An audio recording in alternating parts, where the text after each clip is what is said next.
আন্তর্জাতিক কূটনীতিতে একটি প্রবাদ, শত্রু শত্রু আমার বন্ধু, এবার যেন তা বাস্তবে রূপ পেয়েছে।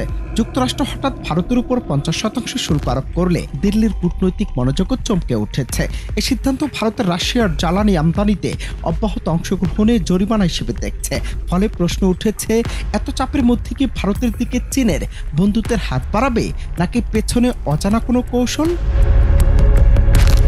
শুল্কের ধাক্কা ভারতের অর্থনীতি ও বাণিজ্যিক সম্পর্ককে বেশ চাপে ফেলেছে। বিশেষ করে নিরাপত্তা, প্রযুক্তি খাতের সহযোগিতা বিপন্ন হওয়ার আশঙ্কা দেখা দিয়েছে। তবে চীনের জন্য এই পরিস্থিতি নতুন কৌশল তৈরি করার সুযোগ হিসেবে কাজ করতে পারে।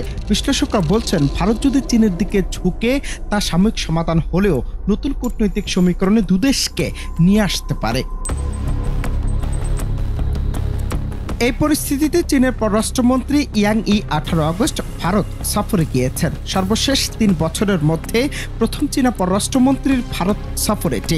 ভারতের পররাষ্ট্রমন্ত্রী এস জয়শঙ্করের ভাষ্য, আমরা জটিল সম্পর্ককে সামনে এগিয়ে নিয়ে যেতে চাই। চলতি মাসে প্রধানমন্ত্রী নরেন্দ্র মোদীও 7 বছরের মধ্যে প্রথমবার চীন সফরে যাচ্ছেন। সেখানে অনুষ্ঠিত হবে সাংহাই সহযোগিতা সংস্থার শীর্ষ সম্মেলন, যেখানে থাকবেন চীন প্রেসিডেন্ট শি জিনপিং ও রাশিয়ার প্রেসিডেন্ট ভ্লাদিমির পুতিন। চীনের বিশ্লেষকরা বলছেন, ভারত যদি চীনের সঙ্গে সম্পর্ক উন্নয়ন করতে চায় তা অবশ্যই চীনের স্বার্থে হতে হবে। বিশেষজ্ঞ লিন মিং ওয়াং জানান, জাতীয় স্বার্থের ক্ষেত্রে চীন কোনো ছাড় দেবে না। পাকিস্তান সম্পর্কে চীনের অকুণ্ঠ সমর্থন নয়াদিল্লিকে বিরক্ত করলেও পরিবর্তন ঘটানো হবে না। অন্যদিকে ভারত অতীতের অভিজ্ঞতা থেকে সতর্ক। সাবেক রাষ্ট্রদূত বিজয় গোখলে মনে করেন, চীন ও ভারতের স্বার্থে এখনও ফারাক রয়েছে। তবে ট্রাম্পীয় বিশৃঙ্খলার মোকাবেলায় চীন গুরুত্বপূর্ণ সহায়তা দিতে পারে।